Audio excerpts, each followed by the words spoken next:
Somebody sitting there? I want to give a welcome applause to Miss Vivian Wright. She is the mother of this community boy. She's been one of the longest. No, that's not. She has the most wisdom, and we're just so happy and pleased to have her with us. So, Miss Wright, we love you. Mike, you.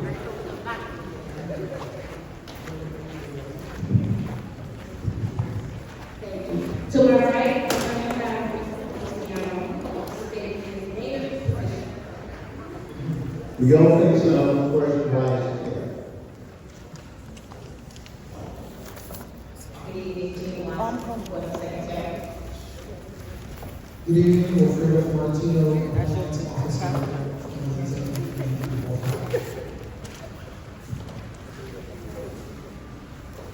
Charles Bullock, Second Vice Chair.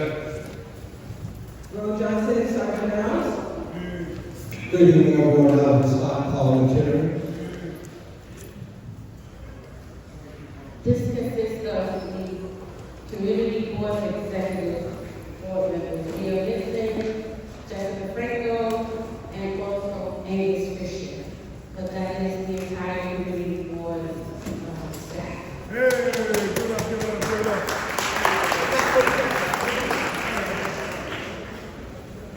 So we're going to start the community voices, and what we do is listen to the community first, so that we can get their concerns and their issues, and then afterwards we go into board business.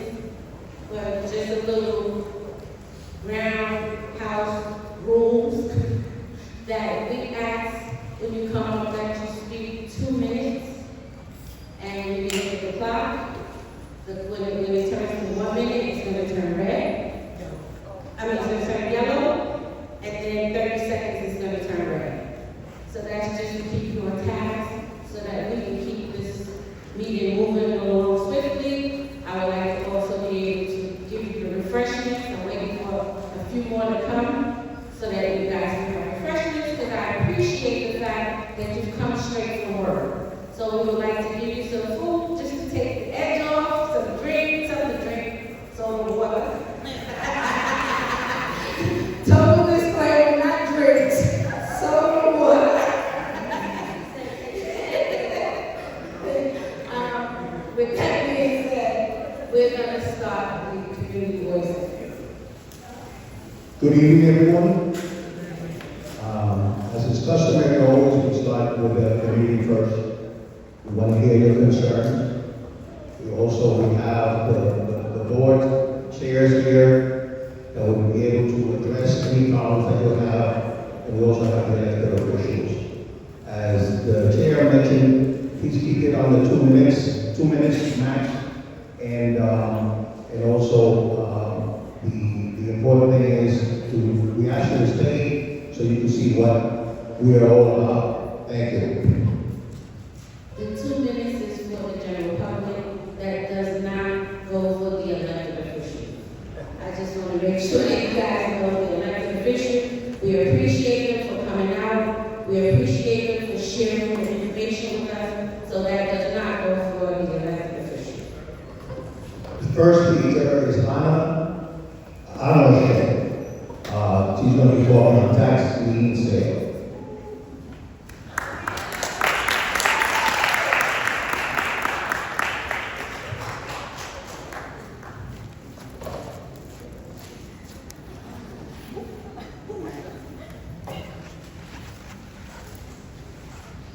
Good evening, everyone. Good evening. My name is Hannah Luce, and I work for the East New York Community Land Trust. And this is I'm Deborah, as you guys know, and I'm a member and co-founder of the East New York Community Land Trust.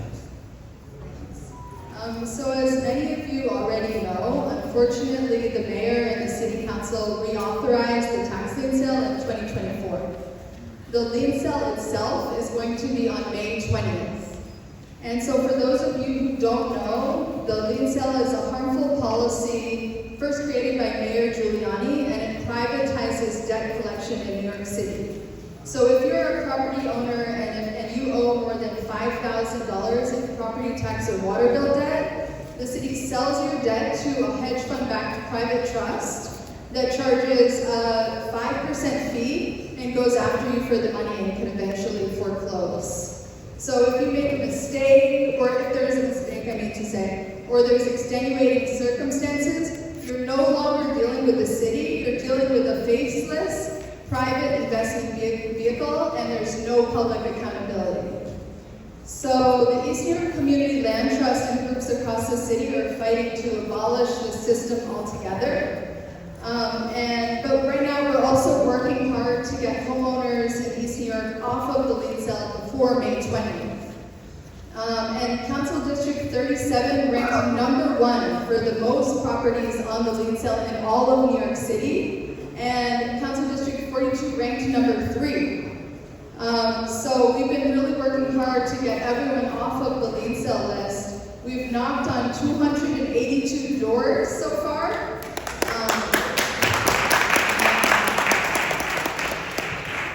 And we're really just getting started. We've got 1 month to go. We've really got to get more people off of the list. So we're asking that you come to our membership meeting on May 3rd. It's at 12 at the New Lots Public Library. Shout out to Leah. Thank you for letting us use the space. And so, come to learn more and get involved with the East New York Community Land Trust. And afterwards at 1:30, we're going to go door knocking.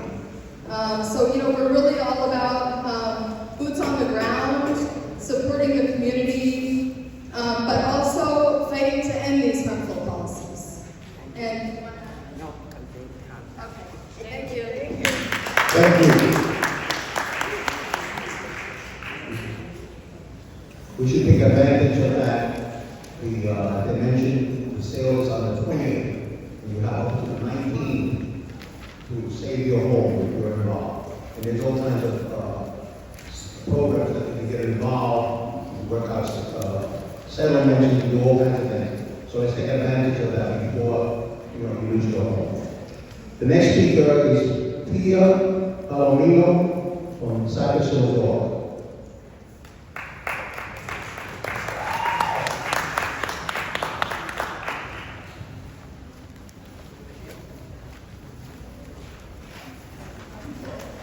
Good evening, everyone. My name is Pia Palomino. I'm a community organizer with Cypress Hills Local Development and with the East New York Coalition for Community Advancement.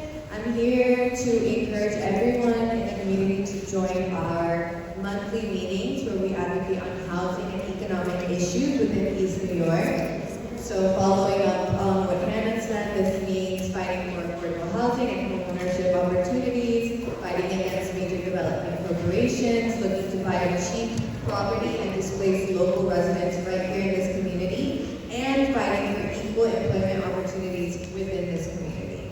So our next housing justice meeting will be on Monday, May 19th at 6 p.m. It will be held at the Community Center at 276 Chestnut Street, and food and drinks will be provided.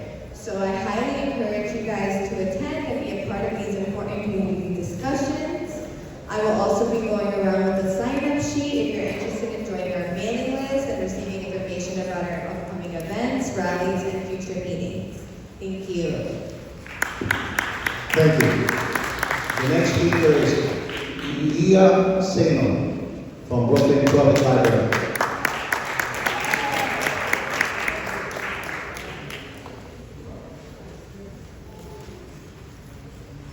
Hi, my name is Leah Salem. I'm the branch manager of the New Lots Library, and I just wanted to highlight a couple of programs or workshops that we have coming up. So we will be hosting a workshop for minority or women business owners who want to become MWBE certified. The city spends up to $20 billion a year on goods and services. Getting certified will help you compete for government contract opportunities and access exclusive programs that help your small business grow. That's going to be taking place on Thursday, May 15th at 6 o'clock. We're also offering a 9-week creative aging program called Inspired Creations.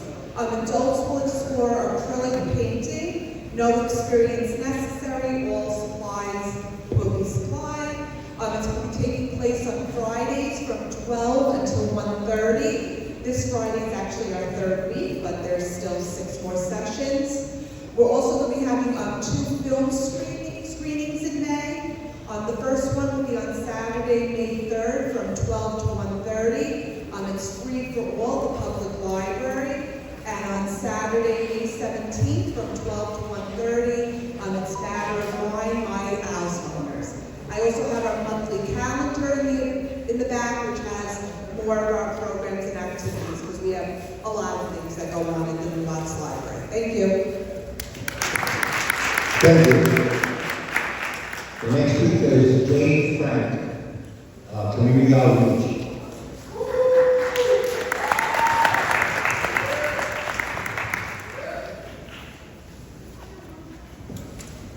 Good evening or good afternoon, everyone.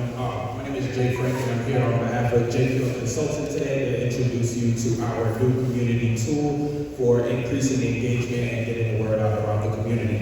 So if you all would write down or pull out your phones, or just remember I have a sheet in the back, jfieldllc.com. That's JAYFIELDLC.com/NYC. There is a now new and interactive page, and this platform provides real-time updates and up-to-date information on New York diverse neighborhoods and community issues. This page is updated daily and includes all development projects around Community Board 5 and other land use applications all throughout the New York City area with respect to the city of Yes. This has currently in it some tax lien sale data, including all addresses in both our districts and surrounding districts and throughout the entire New York City, and as well as information about the temporary task force that Councilman Nurse is currently on. Also on this website are some updated hearings and information about bills, also related to expanding the indoor basketball courts sponsored by Councilman Chris Banks, which I just saw walked in, updating New York City parking rules associated with some of the IBZs as well. I do intend to expand this project throughout New York City, but resources limited at this time. Most of the information is limited to information throughout Canarsie, East New York, Brownsville, and Cypress Hills. I'll have more information in the bag, and the only thing I'm asking for is that you all continue to provide feedback and also share more information about what you would like to see so that we can make this a great tool for the community use and expand the outreach. Thank you so much and have a good night. Thank you. The next speaker is TJ Belfield.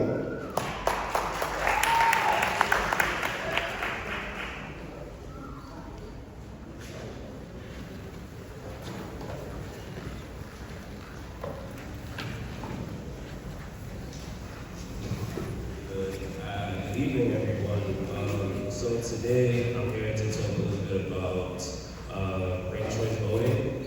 It's something that's relatively new as of 2020. So I'm not sure if anyone is really familiar or remember from the last time when they voted, but ranked choice voting allows you to rank up to 5 candidates in order of preference. So you just get to pick one as your first choice, and you get to actually rank others below it. It's not just a one-choice thing anymore, where if you choose person A, then that means you totally disregard person B. So this was created to just highlight the multiple voices in your community, not just one individual. As you all know, when the primaries go depending on who wins, then the other candidates get dropped off. So this is just an opportunity for more of the constituents to hear different candidates. So some tips is that you can't hurt your first choice by ranking somebody second. So like I said, it's not just whoever you pick and that's it. And the only thing that you should, 2 other things you should realize is that you don't have to rank all 5. So if there's somebody you don't want to talk about or touch on, you don't have to. And you can't rank the same candidate multiple times. So once you choose your first choice, that's it.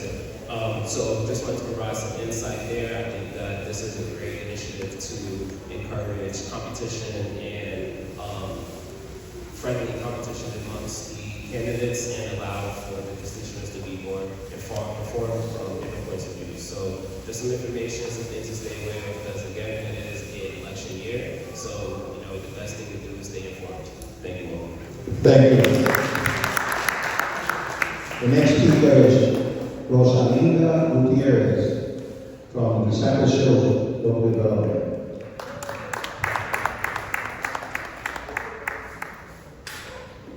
So right at that, bit of position, get to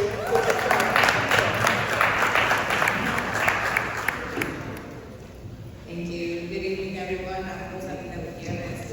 I'm the new Senior Program Director with Cypress Hills. I'm also a community resident. Happy to be here. Just want to touch on a few information that we have in our housing counseling services. We have certified counselors that assist with dealing with the New York City property tax lien sale, home repair grants and loans, property tax exemptions, helping with property valuation corrections, utility assistance, foreclosure prevention, deed theft, and estate planning. On top of that, we also have some educational workshops that we would like to promote. We're connecting with Citizens Bank, promoting a financial empowerment series that is happening this May. We will have childcare and food provided. It'll be at our community center at 265 Chestnut Street. It's a series, we'll talk about money matters, shield your finances, home buyer seminar, and retirement ready. So these are very important services that we want to provide to you guys. So please have a flyer, let the flyers in the back. And just reach out to us so we can assist you. And just to let you know, we provide our services in English, Spanish, Hindi, and Bengali. Thank you. Thank you. The next speaker is Franklin Peterson.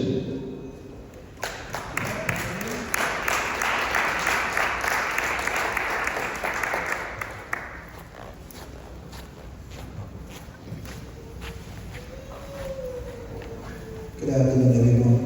My name is Frank Patterson, and I am the director of the Love Fellowship Tabernacle. Just would like to share some thoughts with you as it relates to the upcoming event that we're doing in August. So, my bishop is Hezekiah Walker, and he sent his regards to the entire CB5 family. So now, we are trying to do an event, or we're going to be doing an event in August 2nd at the Kelly Park. And I took this to the bishop and I asked him for the vision, and he said to me, just build it and he will come. So, you guys do all the work in the community, and sometimes you never get recognized. So what we're going to do, we're going to recognize every one of you, all the organizations, our elected officials, to come on out on that day and just fellowship. It's going to be themed Praise in the Park. We're working with the Parks Department as I speak to get the permits necessary to conduct the event. And we ask that everyone come out. We also give our gratitude to the 75th Precinct for their support with the situation we had last year at the church.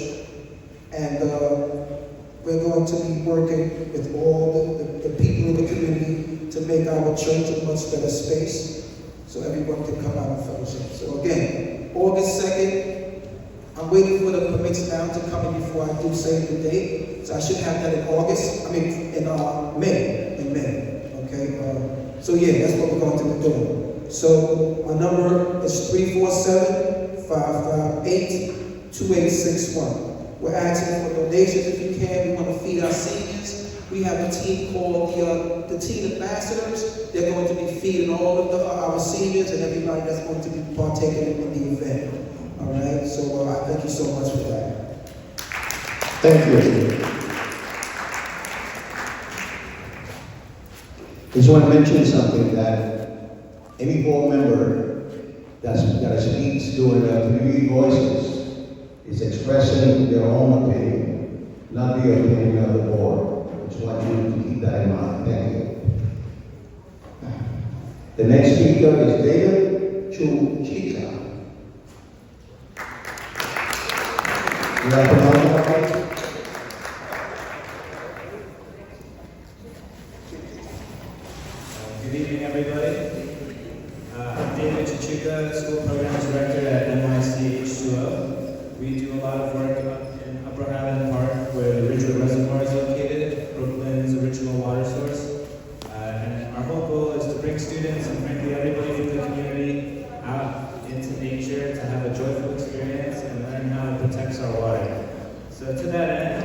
we have a bird watching event coming up on Mother's Day in English and in Spanish. My mom's actually going to come out.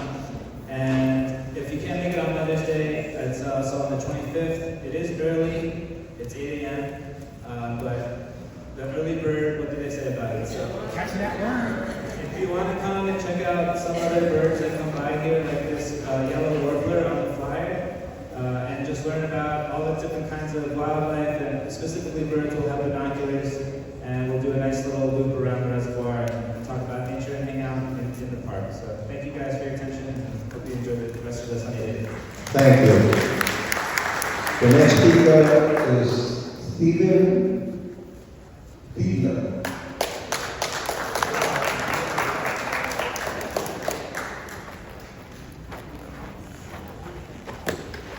Hello everybody, my name is Stephen Fiedler. I'm Parks Chair of Community Board 5 on the other side, Queens, okay? And what we're trying to do is get a designated Class 1 wetland sign adjacent to the historical sign that you see here, which is there already.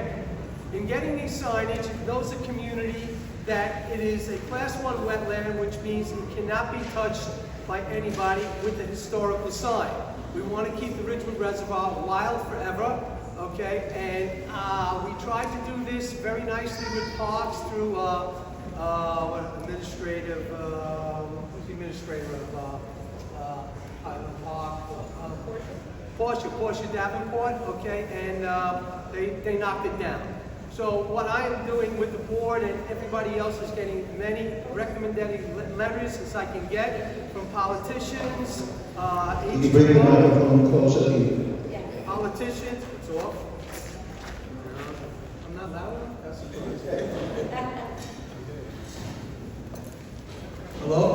Okay. Politicians, churches, schools, advocates, anybody I can get a recommendation letter for getting the signage of the Class 1 wetlands, which we would present to parks. I already got about 8 letters from the Queens side. I'd like to see as much as I can get from anybody in the park side. You can send it to CB5, Gary D'Angelo in Queens, and we'll put them all together. I'll take Portia, and we'll try to get the signage on the other side of the staircase going up to the reservoir from Vermont Place.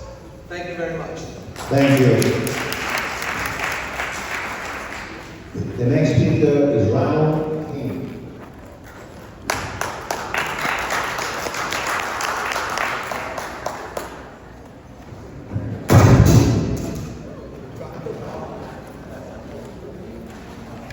Testing 1, 2, 1, 2.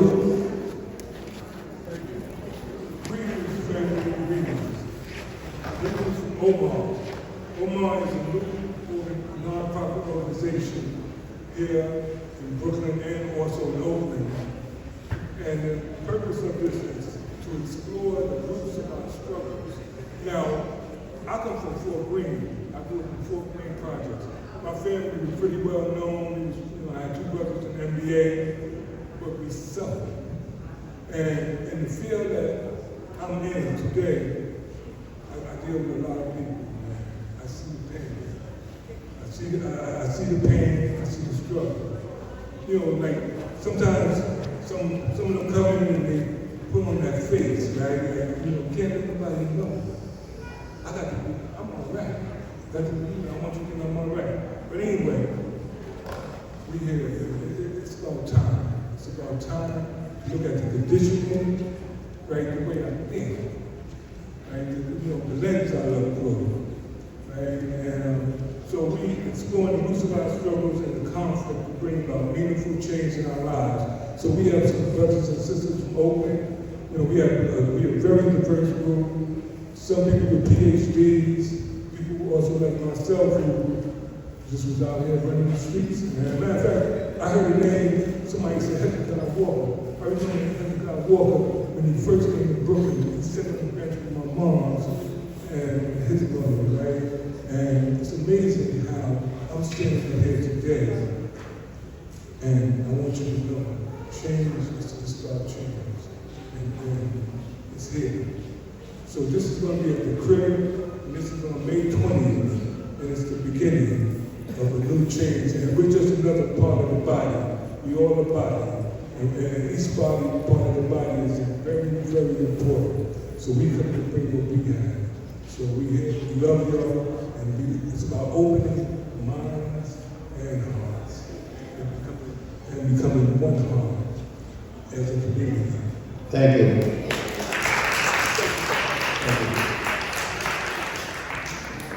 The next speaker is June Harrington.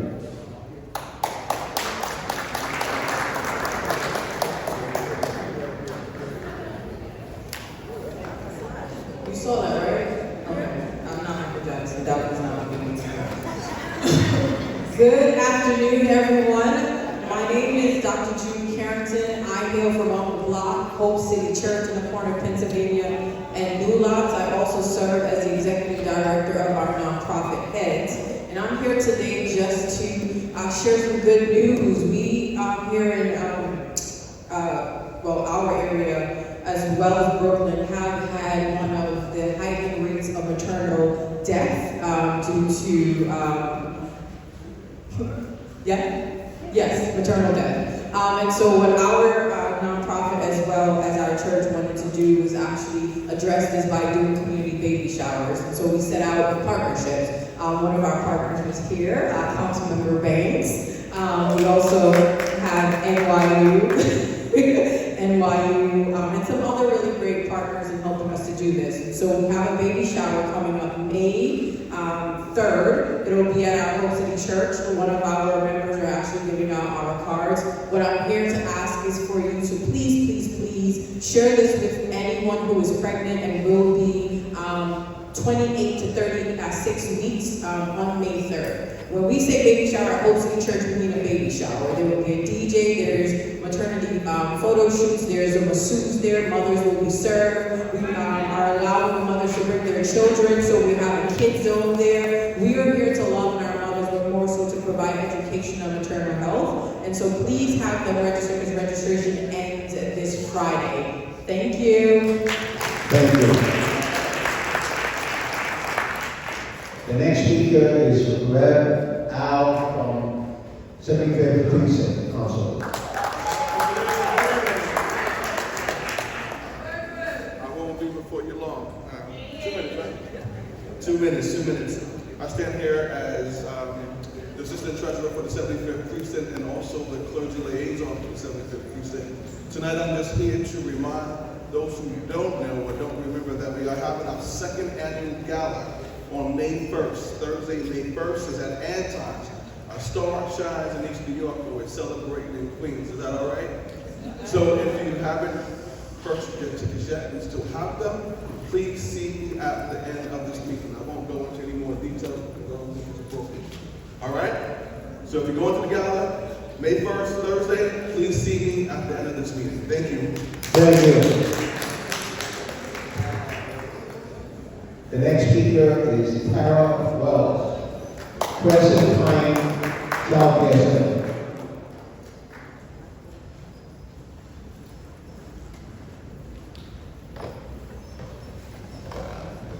Good evening.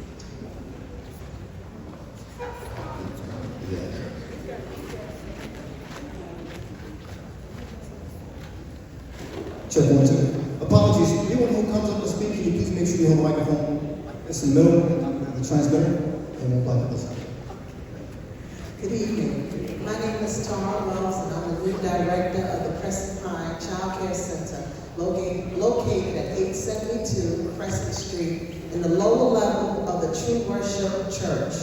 Our child care center is for 3K and pre-K, but if you have a 2-year-old, we do have a location for your 2-year-old. Additionally, our children will receive teaching strategies, goals, creative curriculum as set by the Department of Education. We are offering extended days, year-round classes for the 3 and 4-year-olds and the 2-year-olds.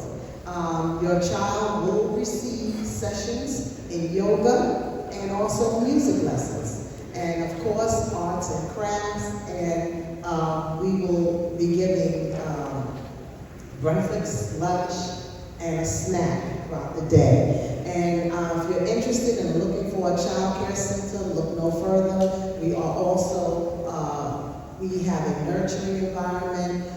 We do not yell at children. And we are all about building self-esteem in our children.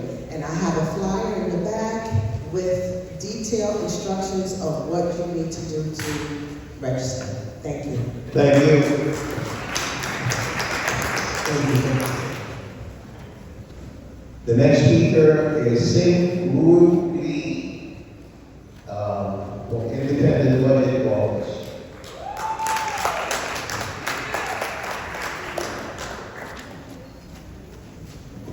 Good evening, everyone. My name is Sidray. I'm the Community Engagement Specialist at the New York City Independent Budget Office. Can I get a quick show of hands who's familiar with the NYC Independent Budget Office? We got one, we got two, we got three, we just spoke. So not very many, but we are a city agency, and that's why I'm here to explain who we are. We are a city agency, but we are independent in the sense that we do not report to any elected officials. Our function is to provide data-driven insights into city government policy, programs, and the budget for the community. We answer questions from council members. We do reports that come from community members, nonprofits, universities, etc. Sorry, 1 second. So, how we do that is we publish reports in alignment with financial plans. So if you guys are familiar with how the budget is created, there was just the preliminary budget published in January. We did an independent analysis of that. The executive budget is coming out soon, supposedly May 1st, and then we will also do an independent analysis of that. Outside of the budget, we also do reports on housing, environment, infrastructure. We do reports on education. We have policy experts in contact with all the city agencies. So if you have a question or a cause you're advocating for and you want to learn more, you want more budget data, we can help you with that.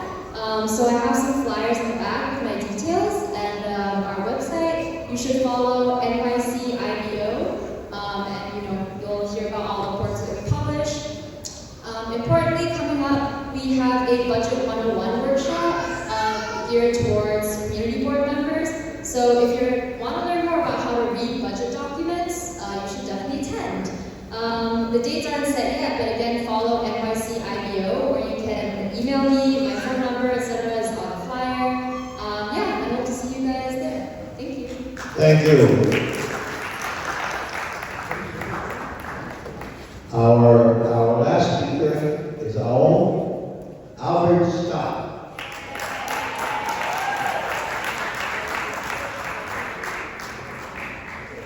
Good evening, everyone. Why financial justice legislation? A question that's always been asked. Community, did you know East New York's average median income is $46,600? East New York, did you know that 57% of tenants in East New York are either rent or severely rent burdened? Meaning that they're spending either 30% or over 50% of their take-home pay in rent. East New York, did you know that they now seem to have a new subcategory in the shelter system known as an employment shelter? These questions that are asked, that police officers are in, nurses aid, Uber drivers, cooks, ambulance workers, and then they have to ask, why financial justice legislation? Well, I'm here to say this. On the city level, save the date, on June 3rd, based on the hard work of community residents like yourself, a plethora of financial justice legislation has made the hearing. It's known as the Community Land Act. And I have to give a big shout out to our council members, Sandy Nurse, who is a lead sponsor on some of these bills. I have to give a shout out to Councilmember Banks as well, recognizing the importance of true financial justice legislation to address some of these issues. On the state side, I definitely would like to have to point out this as well, that end the toxic home flipping. I just simply have to give gratitude to New York State Senator Julie and New York State Assemblywoman Latrice Walker that demonstrate the fortitude and strength for fighting for financial justice legislation for East New York residents. In closing, I want to wish everyone a happy Financial Literacy Month. Enjoy. Thank you.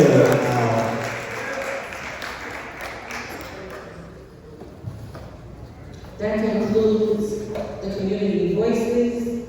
We have two of our city council people in attendance. So I'm going to call up City Councilwoman Sandy Nurse, followed by City Councilman Chris Banks.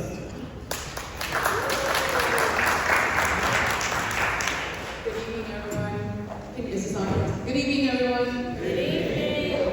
First of all, I just want to say how lovely it is to have music here and a timer. It's just very leveled up. It's really, really great. And thanks for doing that for the community board. Three things.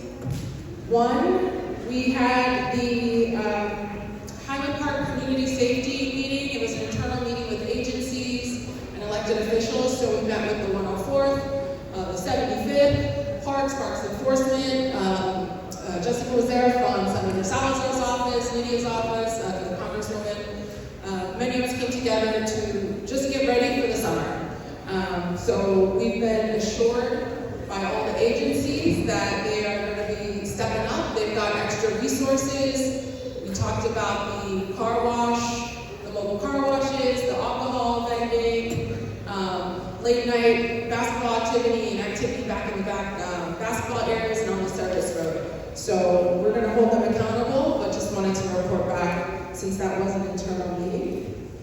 The second thing, the tax lien sale. Yes, the 37th is hit really, really hard.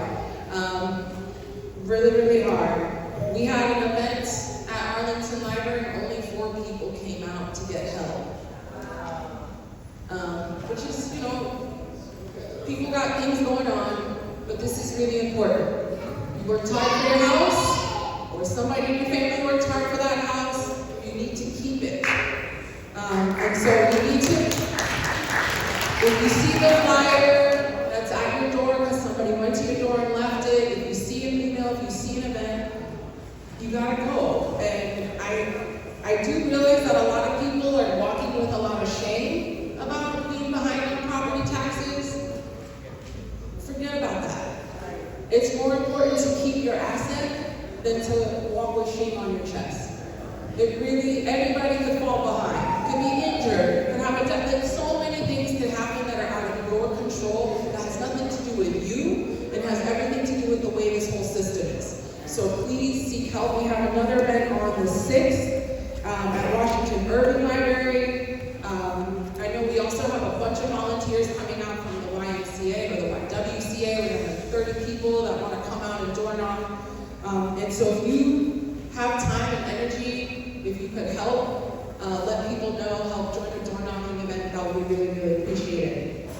We also have a tax lien sale task force, which is 6 months now in. By law, we have to give recommendations. We have a public hearing, initial recommendations. We have a public hearing April 30th at 10 a.m. It's a virtual or in-person thing. You can testify virtually, you could submit written testimony, or you could come in person to respond to the recommendations that we're putting out. We have a whole other 6 months for the tax lien task force. That will be at 250 Broadway on the 14th floor. As you know, the tax lien sale is going to be for 4 years. So for 4 years, it's been reauthorized. So we need people to give recommendations and take advantage of the benefits that were put into this last reauthorization process. You should have received more mailings, more notifications. There was money, millions of dollars, $2 million put towards community organizations that are now able to do that door-to-door outreach. Take advantage of that. There's a easy exit option, so you can do 3 times to defer your payment plan.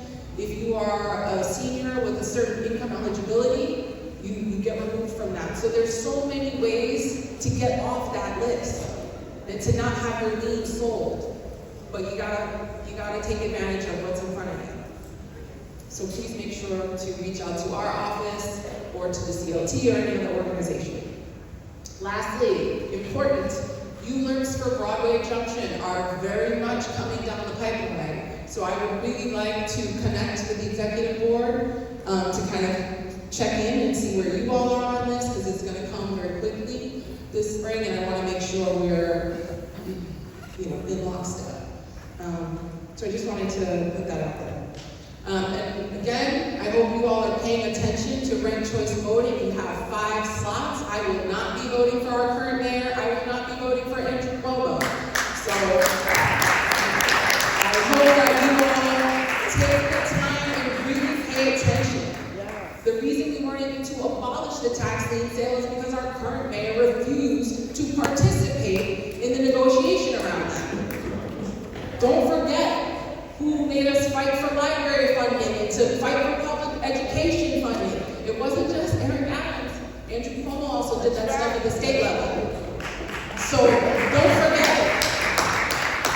I know we got a lot going on and it's hard to remember, but please remember, we have options and utilize it and learn about who these folks are. Okay, also, thank you so much. Thank you.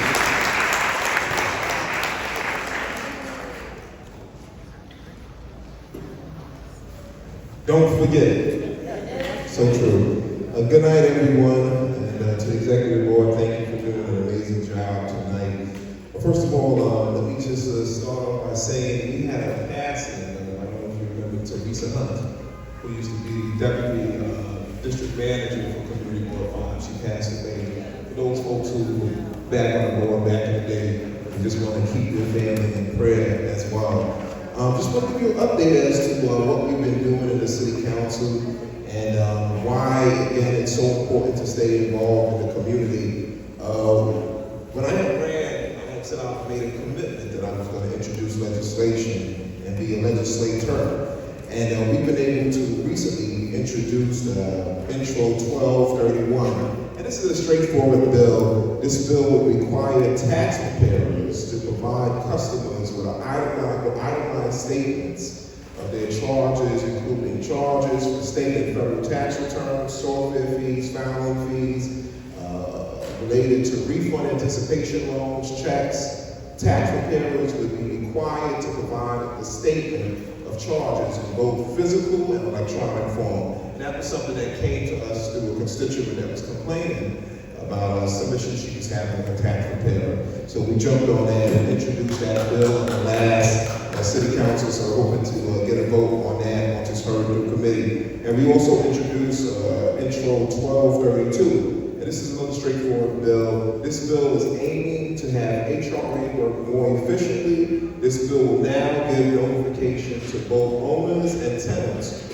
on their one-shot bill status, the form of payment, and when the payment is expected to be deposited. And that came from a couple of NYCHA residents who were basically facing eviction.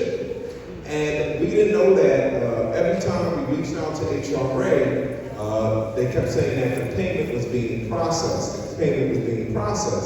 But in the meantime, NYCHA evicted the tenant and put that tenant out on apartment. And for the sake of me, we asked, we said, well, where's why does it take so long for the check to get to the management office? They sent it in the mail.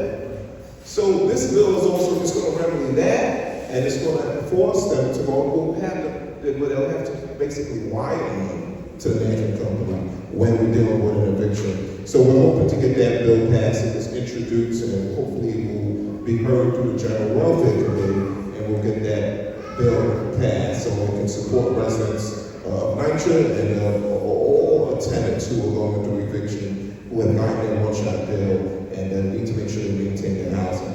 Also, too, we want to make sure, guys, that we want to thank all of the community leaders and community-based organizations who came out for the Food Bazaar walkthrough. As you do probably heard, there is a Food Bazaar that is coming to the community on Linden, right there where the old movie theater is. And this is something that's been going on for quite some time. There's been talks. about that particular movie theater. So food is coming, and we were able to negotiate and work out where we're going to be getting 200 union jobs that are going to be coming to the community. And we want to thank all of these organizations. We had close to 40 organizations who came out and represented that, and we want to thank the community board who also played a role in negotiating that. And we will be organizing a job fair. And not only that, we'll have the opportunity to have some local food vendors in the and also in the grocery market. So we're looking at Brooklyn Blend. We're having conversations with him, and we're going to be looking at some other vendors to take advantage of that opportunity. And as I had said during that particular walkthrough, we are in talks to make sure that those trucks that are in that lot, I made it clear that I want them going. So we need to make sure, guys, that we get those trucks out, and we want to thank the community board for their advocacy on that, and most other folks who reached out about that. Now, I also want to remind members to the board members and to the public, for homeowners, please, if you own a home or you know anyone who owns a home, they must take action ASAP. May 19th to rectify any liens on their property. Please reach out to my office. We're also doing a couple of events. My office is partnering with the Department of Finance, Library, host a series of events to make sure people can come and get their answers needed. We have flyers in the back as to when those activities will be taking place. Also, too, I want to let you know, guys, that we have been paying attention to the issue surrounding the overnight truck parking pilot program. And I've had conversations with the chair. I've reached out to and had some conversations with some of the local elected officials. We want to plan a town hall meeting with the community board, with the local elected officials to talk about this particular pilot program. And I'll be honest with you, I'm transparent, I don't need to lie to anyone. But this is a pilot program. When it came before my desk, I said it's something I think that would benefit the community, because we've been getting a plethora of calls from local residents about illegal trucks parking on residential blocks. And we said it makes sense that if they created an area within a local IBZ, which is an area that is built for that type of infrastructure, to have those trucks. It's a pilot program, but I think we need to vet a little more. We have some more questions that I think that needs to be asked and answered, because one of the other things is that there are local truckers that shouldn't have to leave their community to park their truck. And if it's locally, they shouldn't have to go all the way out to JFK to park their truck. They can do it right there back in the IBZ, right off of Flatlands Avenue, and they can go home to Infinity. But we want to make sure, guys, that we are making sure that local folks are benefiting from those particular parking spaces for those trucks. So that's something that we have committed to continue to have ongoing conversation with for. And we just want to make sure, guys, that you're abreast as to what's going on there. We are also having a conversation, and we've been working hard with the Loring Association, HOA, to deal with the issues that did happen back then. And we will be having the Commissioner of Buildings that's going to be doing a tour of the district to address some of the issues that we've been having with some of the building issues. I know we had a conversation with Deborah about what's going on with Jewel Street. We're supposed to be doing a tour. I know there's been a request to partner with Councilman Areola. We're going to try to get him involved in that. But guys, we are working day in and day out to represent the 42nd Council District. And I just want to let you know, guys, we are going to fight. And the last thing, don't forget, guys, I know folks are forgetting about our governor and some of the actions he took during COVID. And for someone who was on the front lines and exposed the governor's administration, when we had dead bodies right there in Ashford. I remember that nursing home. We did the first press conference to expose how they were taking care or disposing of dead bodies, our family members, in the nursing home. And it was a direct result of the directions or the directives that came from our government that caused that situation. So we want folks not to forget as to those decisions that were made during COVID and why it's important for us to stay active, to stay involved, and to stay in front line. So again, guys, any issues or concerns, you can reach out to my office, 718-649-9495. Thank you so much. Have a good night. Thank you, Councilmember. Thank you, Councilman. But for the record, I would like to speak on the tractor trailer parking. I just want for the record, the community to know that DOT once again disrespected us. They never came before the community board. They implemented something without having any talks to the community board. There's so many people back there at Erskine, Flatlands, Fairfield, those new Nehemiah homes that have issues with parking back there. We can't get DOT to change the signs back there, but they can implement parking for tractor trailers. I want you to know I'm going on record. The community board is against it. We're looking out for the community. The community has come to our office for years complaining about that IBC zone back there. So for the record, complete transparency, you'll hear a little bit more when our co-chair from transportation speak, but I just want to say publicly, DOT disrespected Community Board 5, did not come to the community board, didn't get input from the community board, and they implemented this not today, February. This is a pilot program that's supposed to be a pilot program, but the pilot program is a year. That's not a pilot program. That is, this is what we're doing. We hope we forget about it, and we're going to continue on another year. So for the record, I want everybody to know CB5 is against it, and we will speak more to DOT about it. I'm writing a letter to let the commissioner, Keith Ray, and Mr. O'Donis know we're not with it. Stop disrespecting this community. We're oversaturated with the bike lanes. We got the city bike. Enough is enough. Enough is enough. I'm always trying. I'm trying for people to take my kindness for weakness.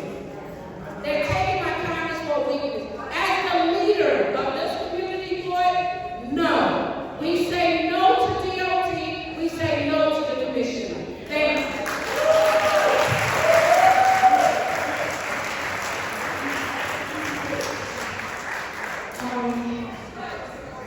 Getting back to the elected official.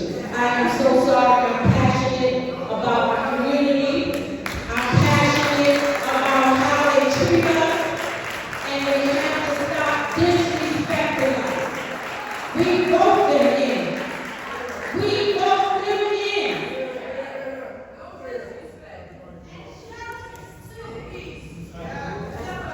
So, we have Pierre getting from Paramedic office, the mayor's office, and then we have Rapesh from the district attorney's office following. Thank you very much.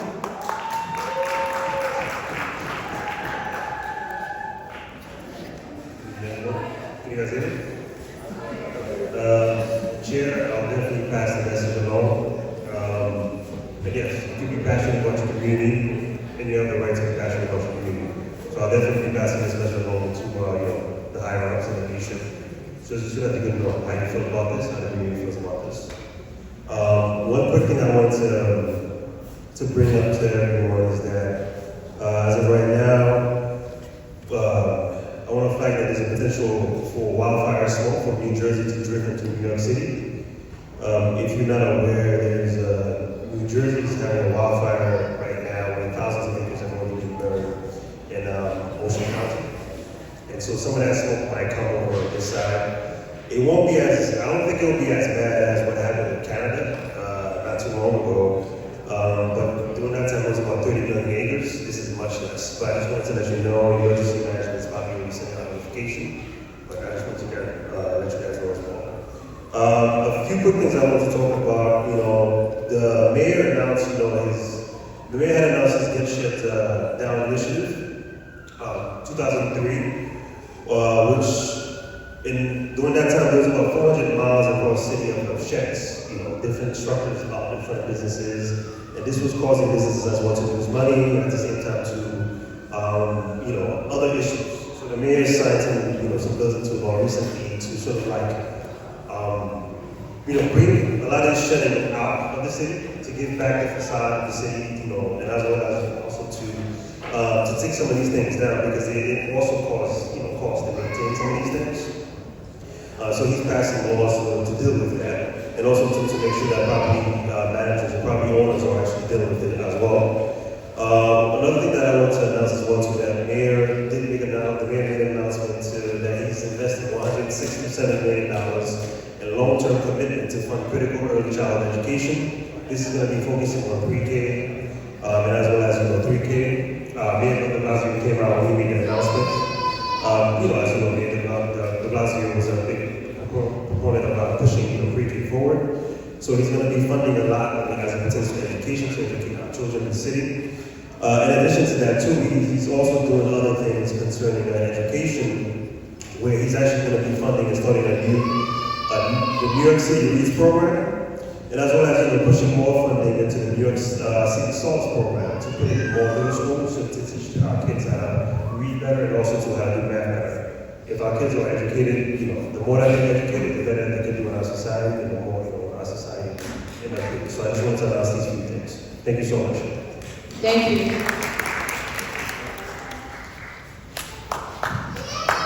Rakesh from the District Attorney's. Good evening, everyone. My name is Rakesh Ramjan. I am the Director of Strategic Initiatives at the Brooklyn District Attorney's Office. I bring greetings on behalf of District Attorney Eric Gonzalez to you all. Just a couple of quick announcements I really want to touch on this evening. We have been receiving an increasing number of calls from our older adult community regarding SNAP benefits. And we've been following those cases. I know a number of folks have had their benefits wiped out of their cards.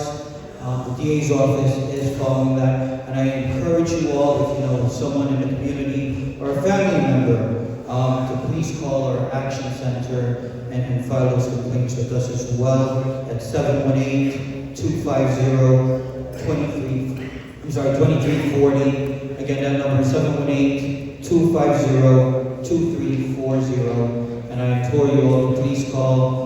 We are working with AG's office on this, and we're trying to restore those benefits as quickly as possible in working with HRA. Earlier this month, DA Gonzalez hosted a gun buyback at the Cornerstone Baptist Church, and I'm happy to report to you all we have successfully collected and taken off of our street 196 guns, all from Brooklyn. And I must note that those guns that were turned in are not from retired law enforcement, they're not from Suffolk County or Nassau County, they're all from Brooklyn. And we're very proud of the success of that. In my final announcement, I do want to announce the 2025 Youth Summit this year. The theme is The Path to Adulthood for Our Future Leaders, which will take place Thursday, June 5th at City Tech College. We do give a stipend to the attendees and participants. If you know someone that are in high school, and this day used to be Brooklyn Queens Day, which is now called Chancellor Day. So we're trying to do something to get our young people active. Part of the Youth Summit is a two-tier program, which we gather young people together, we listen to their concerns, and then we have breakout sessions. In closing, I want to leave you all with my contact information. That is 718-250-4706. Thank you, and have a safe evening.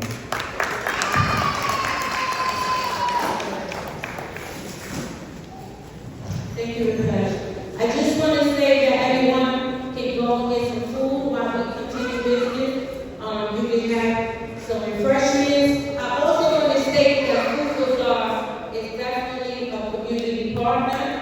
They dropped off sandwiches, they dropped off some dessert, and they dropped off a fruit platter.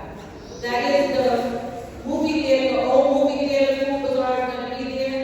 They came to be a part of the community. So I need everybody to enjoy. We have some sandwiches. We also have some hot food as well. We have pasta, meatballs, salad, which the chair made sure that we had. So I would like everybody to eat while we conduct business, just so that, you know, we can take the edge off. We're gonna continue business, but I just wanted to let you know that you can go get something to eat. We have next for the electeds.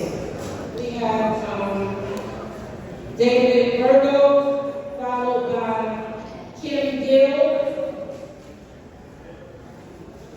Give him a hand. Good evening, everyone. My name is David. I'm a community organizer with the Office of the Brooklyn Borough President, Antonio Reynoso. Two quick acknowledgments. Happy Passover and Happy Easter. Now, I can't emphasize enough. David, can you hold on 1 second? While you're getting their food, if we can be mindful that we still are having a meeting and move in an orderly and quiet fashion so that we are respectful to the speakers that are coming up. Thank you. I can't emphasize enough, and the board president can't emphasize enough. Tax lien is an important issue. We know it's illegal. I'm gonna talk a little bit about tax lien. A tax lien is a legal claim placed on your property by the city due to unpaid property taxes, water and sewer charges, and other property-related charges. When you are included in the lien sale, the city of New York sells your debt to an authorized buyer. This does not mean that the property has been sold, but if you do not resolve the issue, the lien sale can be the first step towards foreclosure. There are several options for avoiding the lien sale. First one, your council members spoke about the events they're having, about the initiatives they have. Touch base with your elected officials. Your council members on the local level are doing a great job advocating for against the tax lien sale. And we also have some resources in the back that they brought and we brought, so you can have enough of tax lien sale. So if you look at this pamphlet, there is 5 steps in the back that you can take to save your property. The other portion of that is if you are not at risk of being on the tax lien sale, maybe your neighbor is. Go to your neighbor on your right, go to the neighbor on your left. Go to your neighbor across the street. Let them know, leave a flyer, leave a note, make sure everybody is aware that they have to fix these by May 19th, because tax lien sale is on May 20th. With that, I'm going to go on to another project that our office is doing. We have graduation awards. BP Reynoso has released his 2025 pre-K to 12th grade graduation award nomination applications. School administrators at Brooklyn-based public, private, or charter schools can nominate their students for graduation awards from the Brooklyn Borough President. The deadline is May 29th at 5 p.m. I left flyers in the back. We are also having, we're planning for Brooklyn's Climate Future. On Monday, April 29th, BP Reynoso is hosting a day of panels at Brooklyn Borough Hall on the future of Brooklyn's climate resiliency from 9:15 to 5:30 p.m. And lastly, we're going to have a homeowner stability clinic. I left the flyer in the back. We're going to have free legal resources that are going to help with ownership status and title claims or disputes, property taxes, water, sewer arrears, and or lien sale, another resource for lien sale, eligibility for property tax exemptions, mortgage status, and homeownership state planning review. We had state planning at our office yesterday. If you missed it, this is another opportunity as a homeowner. And again, if this does not apply to you, make sure your neighbors know, make sure your family knows, because May 20th is approaching. With that, I want to thank you, I want to thank the board, and have a good night. Thank you.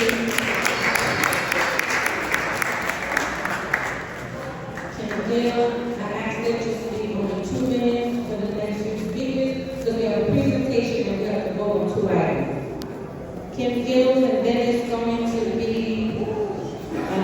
Jessica Franco, and Please walk us up.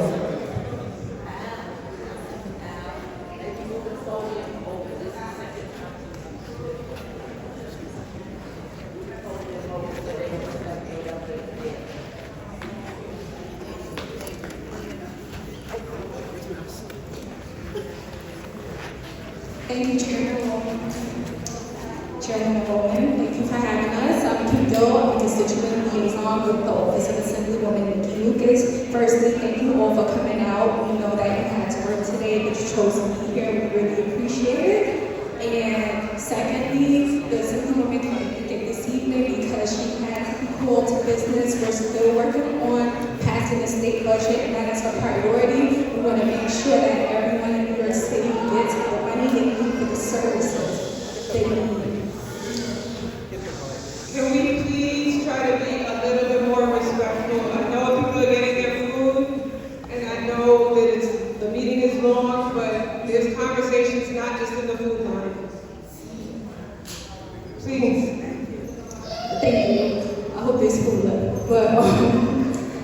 But secondly, thank you for everyone who came out to that hat pageant. It was very successful. There were hundreds of people there.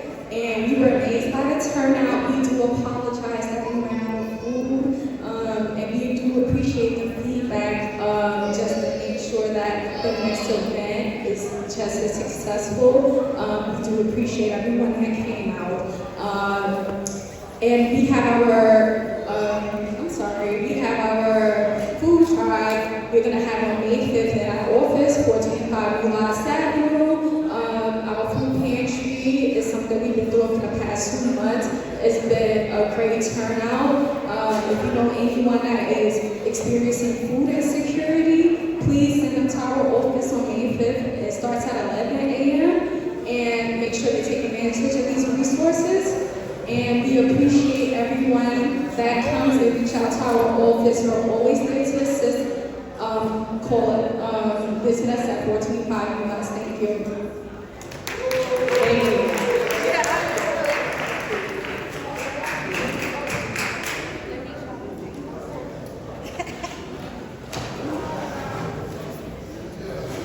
Jessica Franco, then Renee Tarkin, and then we'll finish with Jonathan Bennett. Good evening, everyone. Good evening. Very quickly, May 7th is literally around the corner. That is the deadline for everyone to get their real ID if they plan to travel. So make sure you make your appointment over with DMV. First and foremost, thank you CB5 for supporting the resolution in favor of passing the basement legalization bill. That's S2507 and on the Assembly A597. I'm going to ask that you take your conversations outside. Because if you're eating, you shouldn't be talking. We cannot hear what's going on up here. I would just appreciate that. This is just a token of our appreciation, but if we can't do this in an orderly fashion, then maybe we won't have any food. In all seriousness, right, the reality is that every topic, better yet, the main topic of today's discussion has been related to housing. Yes? Yes. The reality is that we're facing a housing crisis. And we must get involved. We must activate. I love the fact that the attendance is strong here, but we need to take that to the streets. There is no reason why East New York was excluded from the CB5 basement legalization program. Why?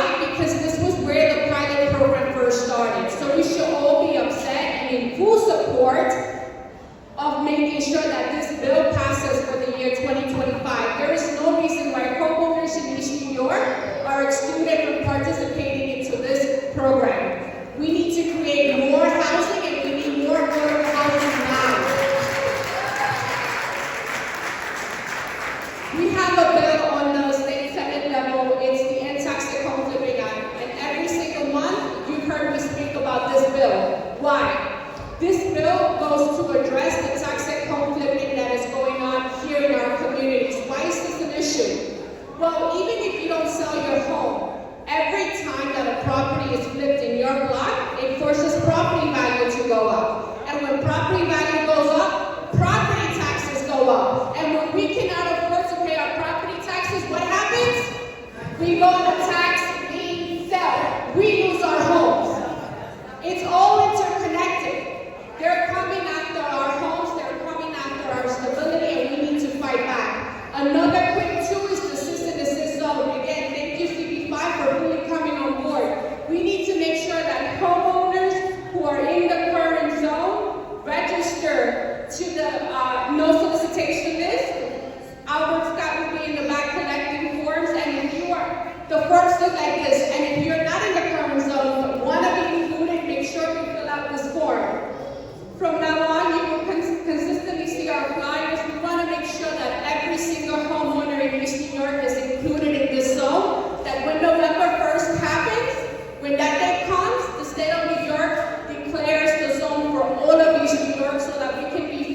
while the meeting is going on. Respectfully.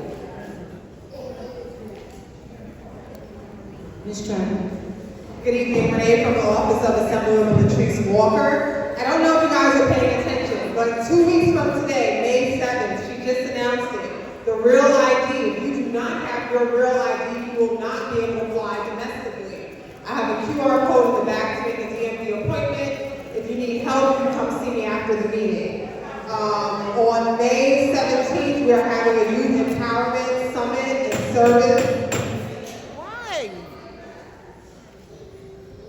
May 17th, Saturday, Brown versus the Board of Education anniversary. We're having a Youth Empowerment Summit and Services Showcase.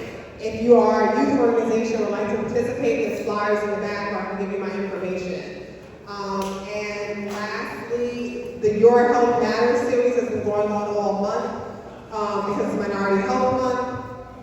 Tomorrow is going to be breast cancer and prostate health. Guys, please go get checked, women as well, but unfortunately, a lot of times by the time Black men get checked for prostate cancer, they're already stage 4. So please stay up on your health, and we're going to end the month with STD awareness.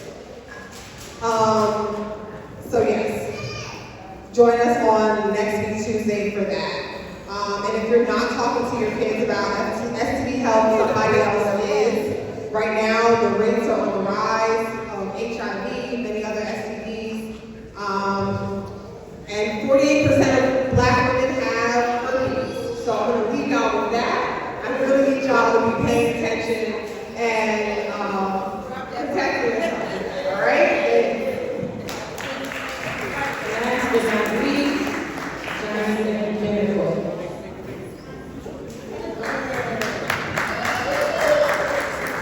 Good evening. I know we're running very short on time, but there's a lot going on in TC.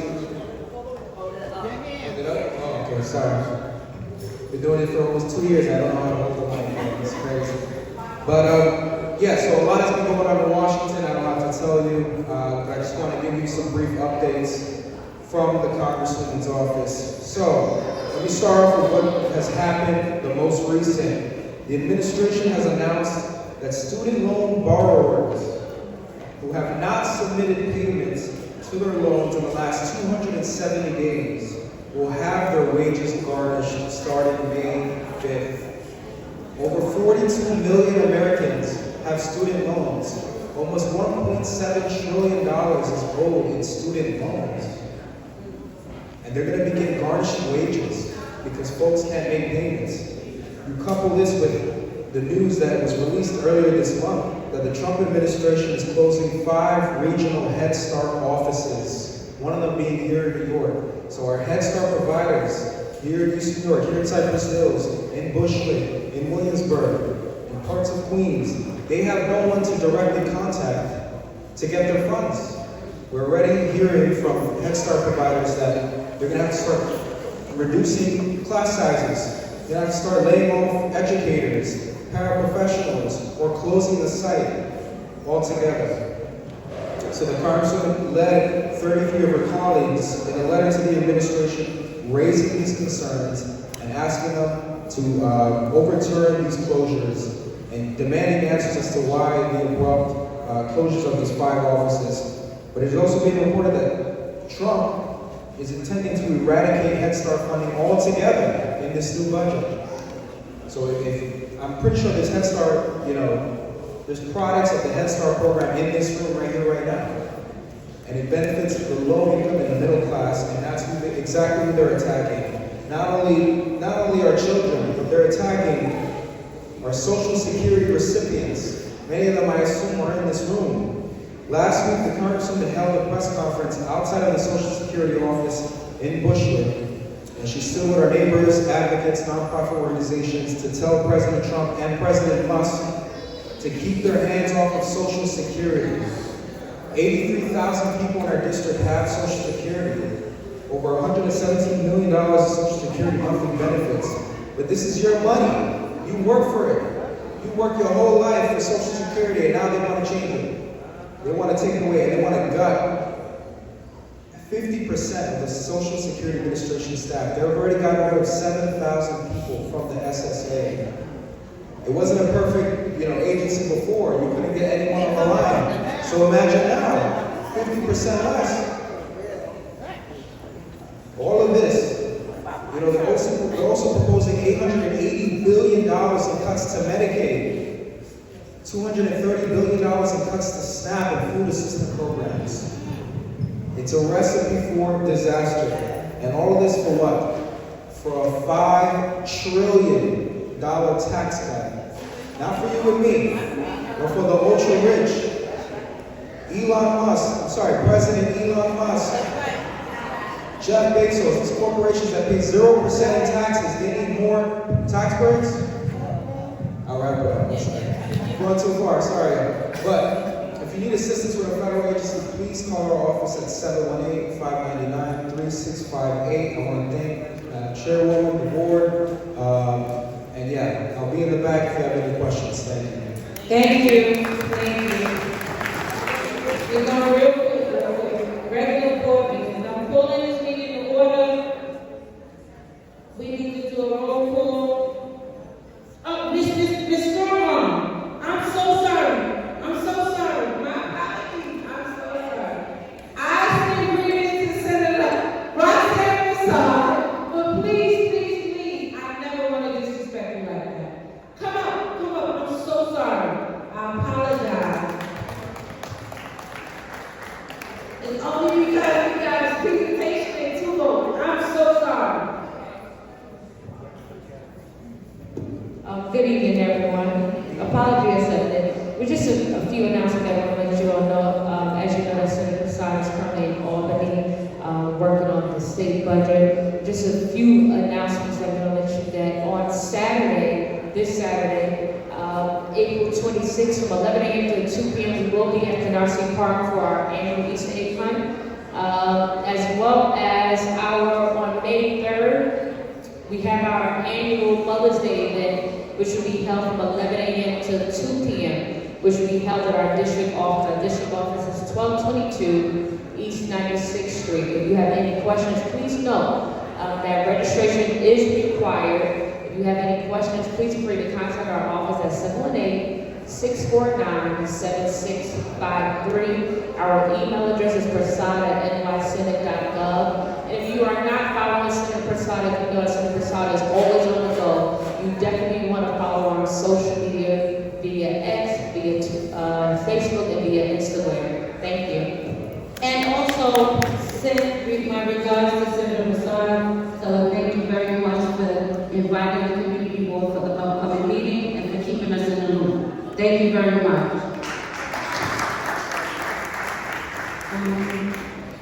Regular board business, we'd like to call the meeting to order.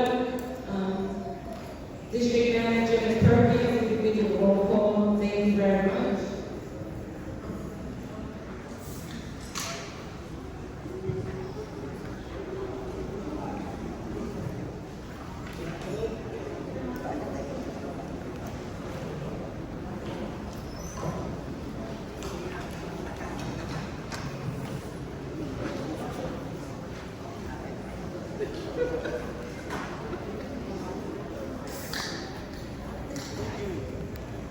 Greetings, everyone. How's everybody feeling? Hi, Ms. Bright.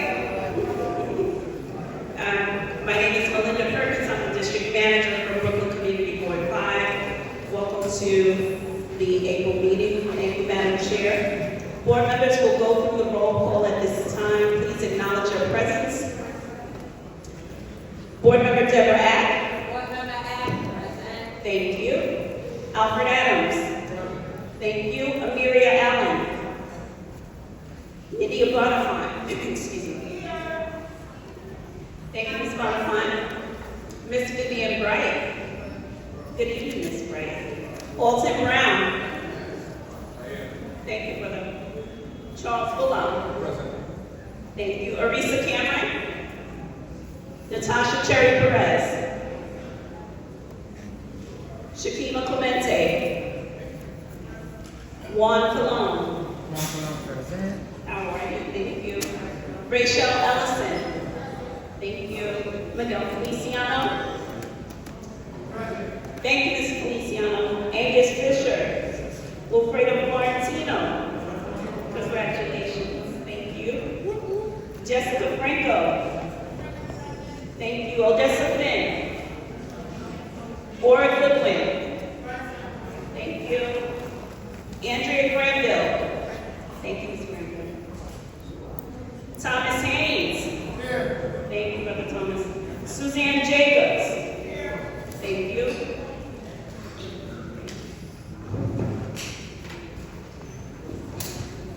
Grace Jones Roberts. Thank you, Ms. Jones.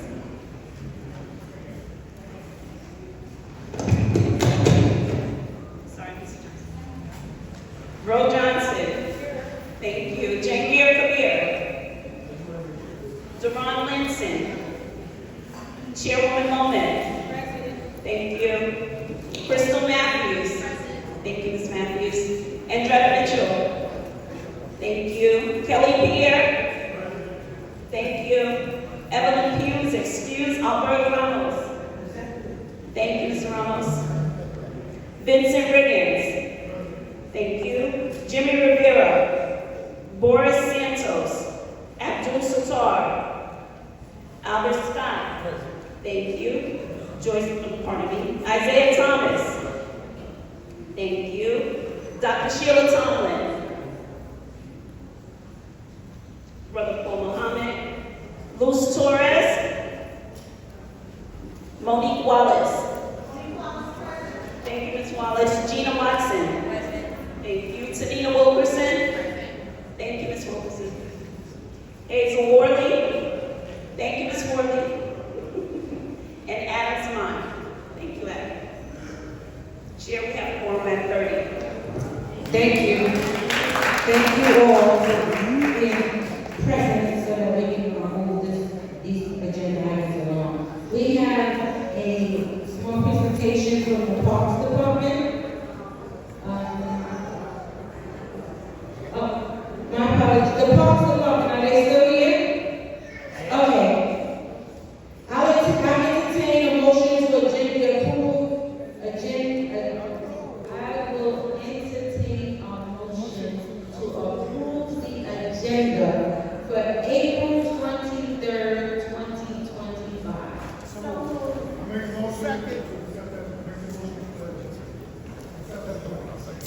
Thank you. I'll entertain a motion of the approval of the minutes for March 26th, 2025. Mr. Ramos and Mr. Lucina. Okay, we have the Department of Parks and Recreation, speaking about prefabricated public restrooms at Gateway at Philadelphia Avenue between Ashford and Schroeder's. Can you come before us now? Thank you.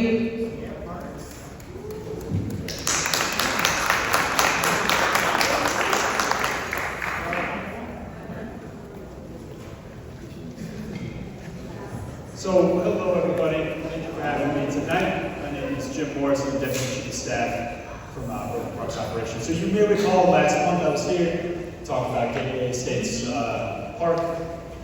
We are interested in building a prefabricated bathroom building, public restroom building.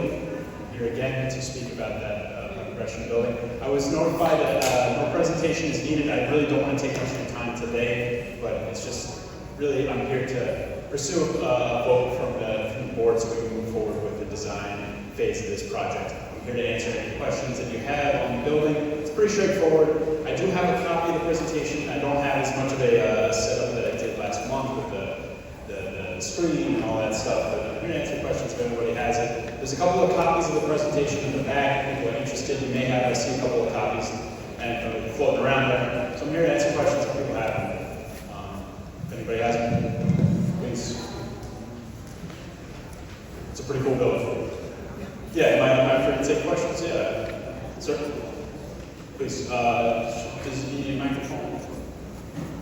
Yes, sir. Sure. Yes, it will. So, it will. So part of the beauty of this. Say it again. It will be tied to the city sewer. So when the park was built, this like 2 years ago. It was built with a sewer connection already. So we're just basically having a prefabricated building that's going to be put into the pre-existing sewer connection. So it's going to be just connected to the sewer. So it will, to answer your question, it will be connected to the sewer. What's that? So it's going to be bid out, just like any other capital project. So it's going to be bid out. So during the process, during the what's called the procurement process, it's going to be bid out through like any other capital project. So it would be bid through the union system, correct? Yeah. So if you know people that are interested in the city system, they should bid for this project. Mr. Morris. And Ms. Goodman. This came out of your committee, right? So I would like for you guys to come up and speak on that. But before you do that, we did approve the motion, we made a motion and approved the minutes of the agenda, but I did not say all in favor of the two items that we approved. So all in favor of the agenda and the minutes? Anybody opposed? Anybody opposed? Thank you. I just want to make sure that we do things correct and by the book. And that's why we have, I want to congratulate Florentino. Where did he go? Mr. Florentino. We want to introduce Mr. Florentino as part of our executive board now. He's going to be the chief compliance officer, along with Ms. Brooke Johnson, who is our sergeant arm. So if you hear this, it will be Ms. Brooke Johnson, the sergeant at arms, and when I do things incorrectly or forget or bypass something, that gentleman to my right is going to rein me in. So I just want you to know that these two people are part of the executive board. Welcome, welcome, welcome. I'm just trying to improve upon the board, to get things right, to make sure that we do things in order so that there's no problem when anything comes from Community Board 5. That's right. Mr. Emilio Lopez. Good evening, family.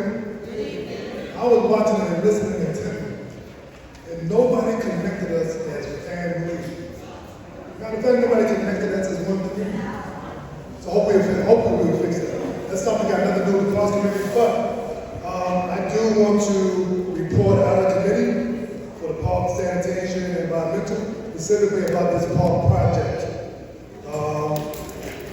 As you know, if you've been in the community for a while, Bastrop been building parks without restaurants in them, which was totally ridiculous and anti-community. I was watching parents that had a job rush home, take their kids, they rush home, the kids want to go outside to the park.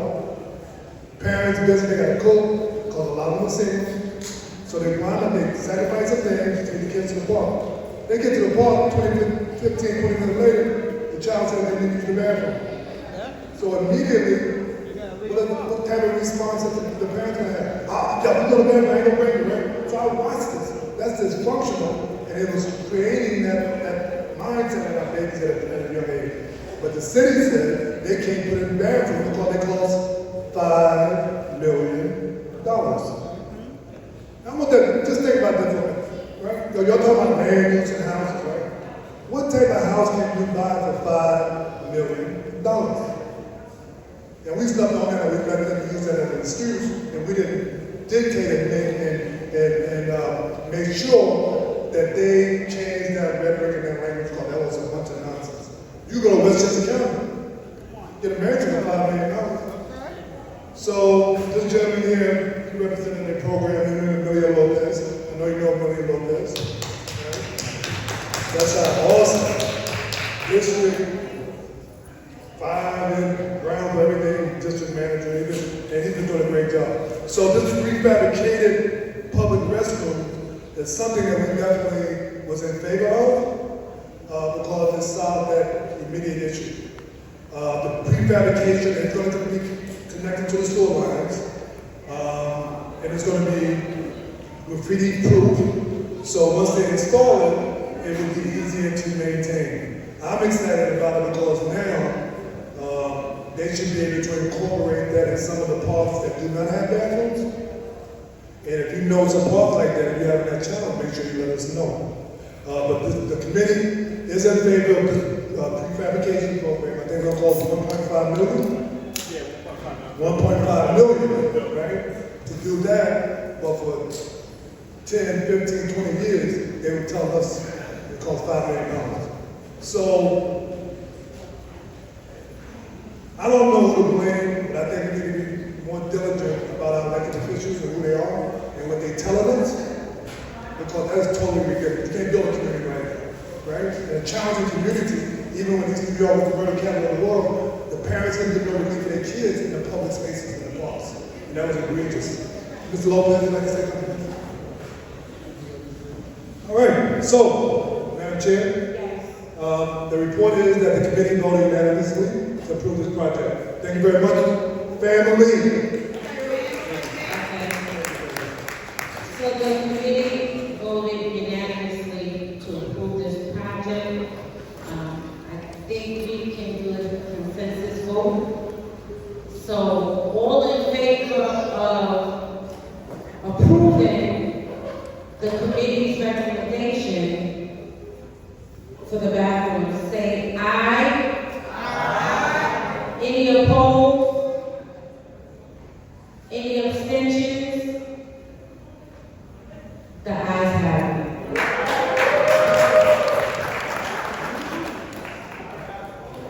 Okay, so the next voting item we have is the committee's recommendation on land use. Board Member Isaiah Thomas and Julia Neal, could you please vote?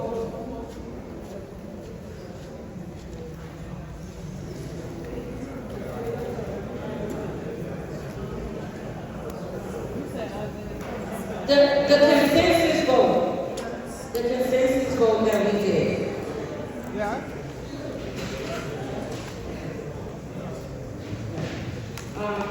The land use. We have Mr. Isaiah Thomas and we have Ms. Julia Neal to speak on the land use recommendation for 2700 Atlantic Avenue. Good evening, family.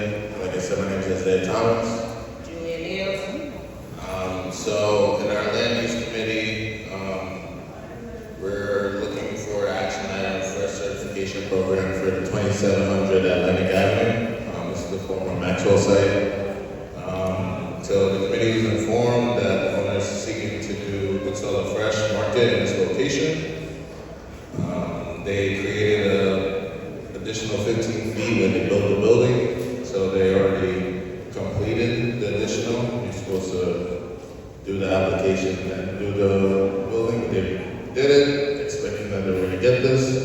Ms. Kalanga explained that the units were constructed prior to the fresh application, and that the property owner had always wanted to put a supermarket in the location, justifying the construction.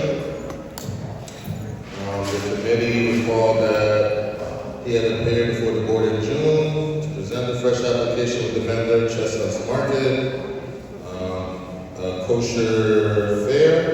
Then now the fresh market in the location does not have kosher. We think that it would actually benefit the community if we had include some kosher and halal foods, since we have the biggest Islamic population.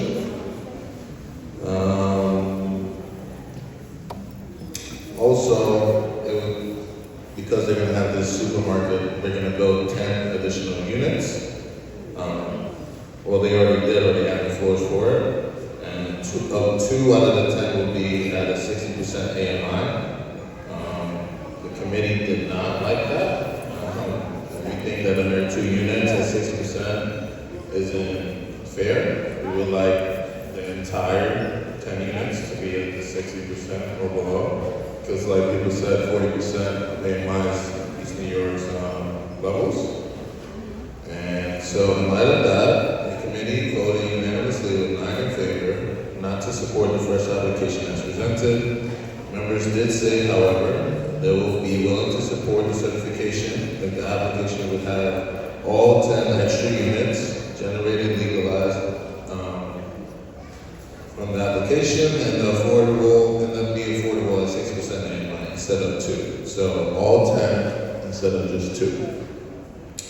Additionally, the committee recommended that the applicant work with CB5 members to select a vendor that would accommodate the needs as it is now, knowing that the kosher and halal market would just do that. The committee hopes that the full committee board in this recommendation and not support the application as presented.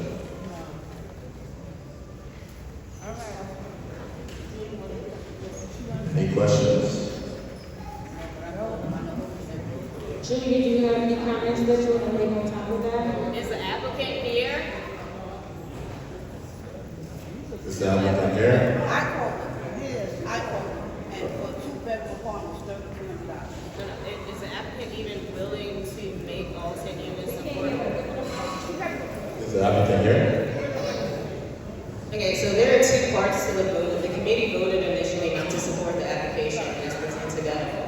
And so after that, noting that the applicant was not in the room, it did say that these are the conditions under which we would support it if the applicant was here today to be able to agree.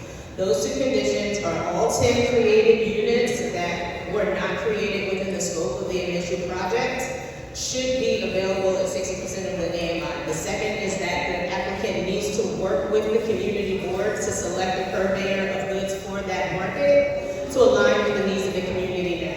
At no point in time did anyone say that this board does not need a fresh market. If anyone is unfamiliar with a fresh market, it's very different from a standard supermarket. It has to have a certain number of square footage designated to purely fresh food, so that it'll be your meat market in one place, your fish place in one place, fresh baked goods in one place. Even if you want like a store-bought meal, that's a little bit healthier. All of that is in one place, so we do need that here, but at the same time, we need something that will meet the needs of the community. The last thing we need is another fresh market like in 50 Penn, where every single potato is green, and half of your vegetables are non-existent, and you're looking at vacant space. So this is a community where about 25% of the population is actually Muslim, and they do require a halal diet. Kosher and halal are very closely intertwined. And so back in June, when they said it's not going to be a fresh market under the Chestnut brand, that was actually kind of a slap in the face, because that's actually something that could have been beneficial to this community.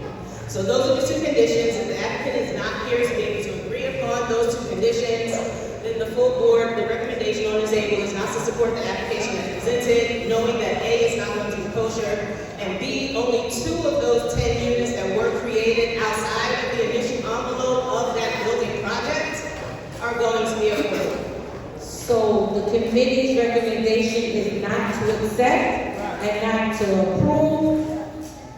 With that being said, can I do a consensual vote for that as well? All in favor of us not approving, say aye. Aye. Any abstentions?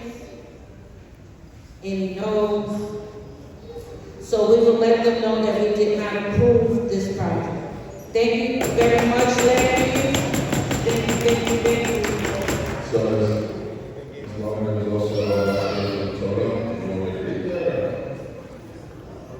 Okay, is there any other committee reports they so we also had a total from Forest and update from them as well. Say it again. We had a total for Bowie Junction. Oh, update. So yeah, so we had total from the Forest. Can we get your attention for a minute, please? So we had Totem come before us. They're a developer that's working to do the Broadway Junction project, and they had a couple updates. So they convinced DCP to remove the demapping of Herkimer Street, which is vital community concern. Instead of, they added pedestrian improvements. They're working to reduce the building heights. The applicant settled for R10 zoning, which is C64. which is one of the highest densities in the city. Much of Midtown, Lower Manhattan, and other major avenues in Manhattan, as well as downtown Brooklyn and Long Island, are 10 zone. The floor area ratio, or FAR, is 10.0 to 12.0. If inclusionary housing is added, that's affordable housing. They enabled creation of about 25K of public assembly open space, increased the number of affordable housing units, but remarkably the board demand for home ownership opportunities had been eliminated. Adjusted retail space layouts and accommodating more existing neighborhood scale tenants instead of big box tenants. They preserve space for institution for higher learning or job training. We're in talks with China City College. Several questions were raised by the committee, and again, told them said that they would return with an update at a future time. And one more thing, there's a preliminary discussion with the New York City Parks Department. They're looking to do, they have about 30 million, not just for East New York, but throughout the city, to find privatized land that they can acquire for parks. So, yeah, that's the update. My name is Isaiah. Thank you guys. Thank you very much for letting you. Mr. Alfredo Valentino for Parks and Transportation.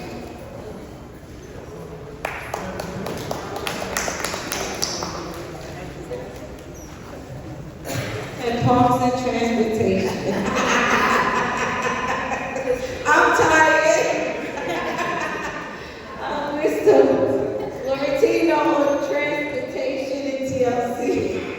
Good evening. My name is Roberto Florentino. I'm the co-chair of the Transportation and TLC meeting.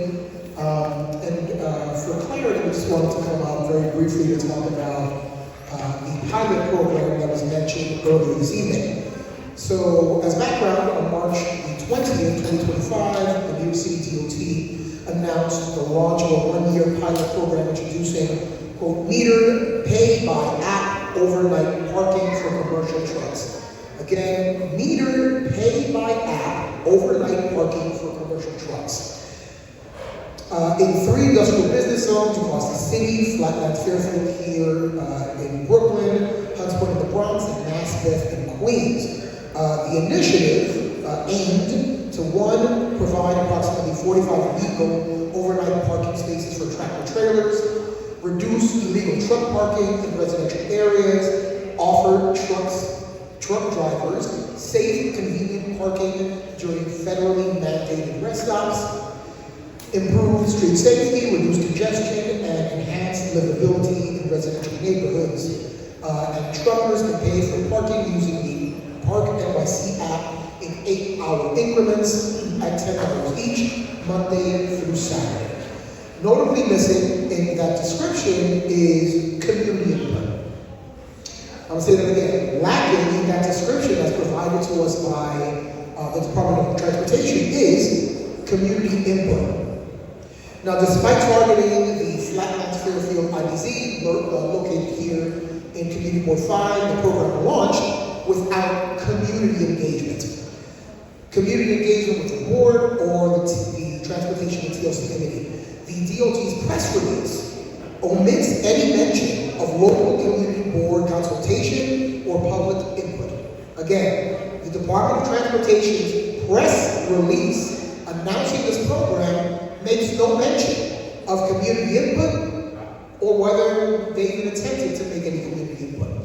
And this raises concerns about lack of local oversight, transparency, and alignment with community needs. Now, given the direct impact this program is going to have on traffic, environmental quality, and the residents of that community where this program is being piloted, our community board should have been engaged, and it undermines the principles of equitable urban planning and community-informed decision-making.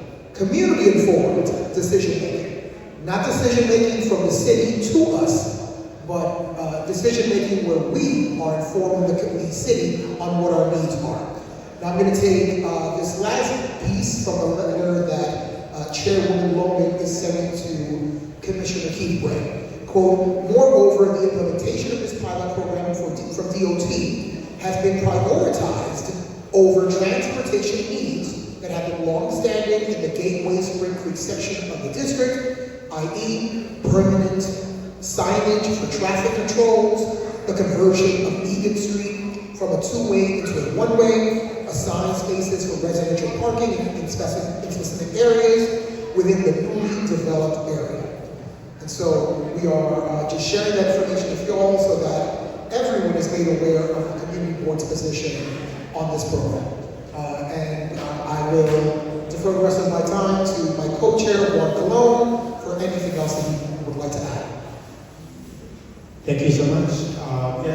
Like my fellow co-chair mentioned, my name is Juan Colon with the Transition Committee, and when we were all speaking this past Monday at a monthly meeting and was talking with Chairwoman Loman, all of us in the room were just so upset, but again, not surprised that the DOT yet again just flat out ignored and just continue to do what they want to do. And I just want to just take this time to make this call to action to please continue to attend our meetings. Our meeting is the third Monday of the month because we need, the more information that we get directly from you all, the more empowered we are to speak on behalf of the community. So we need those pictures, we need those statements, and let's continue to fight against these folks who continue to roll over our community, or try to roll over our community. So I just wanted to state that, and I appreciate, as always, the chairwoman for constantly attending our meetings and raising these issues that are happening throughout our district. Thank you. Thank you. Is there any other committee reports? Economic development? Do you have a report to give? You want to speak on anything? No? Okay. Is there any other board members? Okay, you have a voting item? Okay. Public safety? You can come on.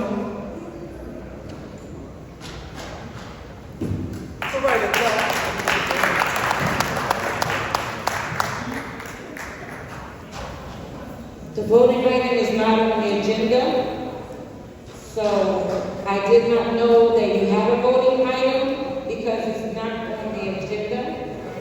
Okay, so I do see the committee recommendation. I have a folder full of paper. So thank you very much for bringing to our attention the voting item. So you can speak on your voting item so that we can vote on it and I can get everyone out.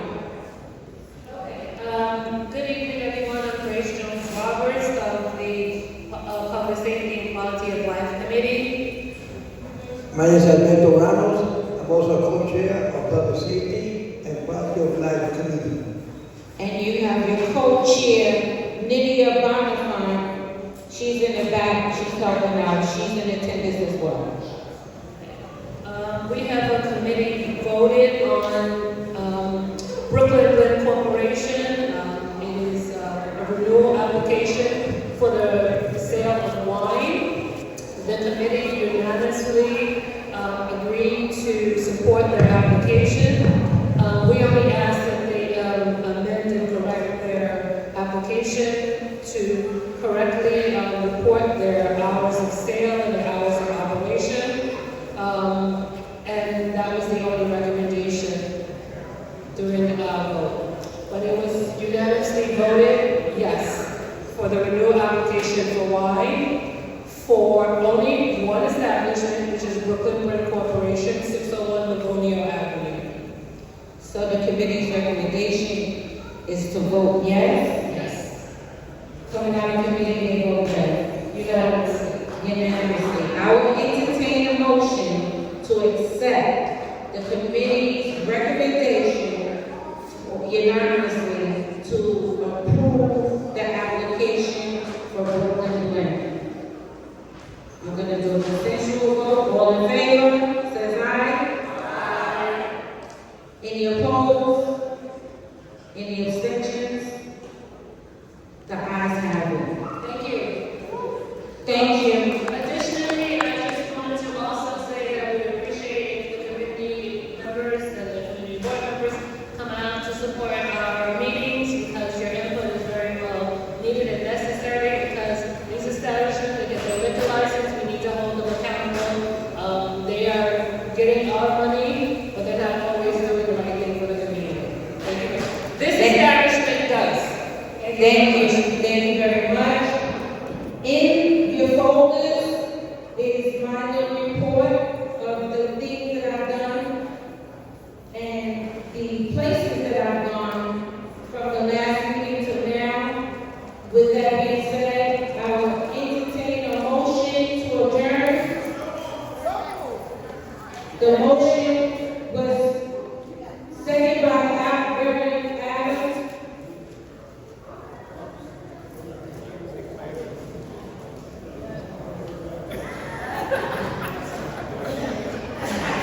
The motion was made by Reverend Adams, and it was seconded by Reverend Adams. I would say good night, everybody.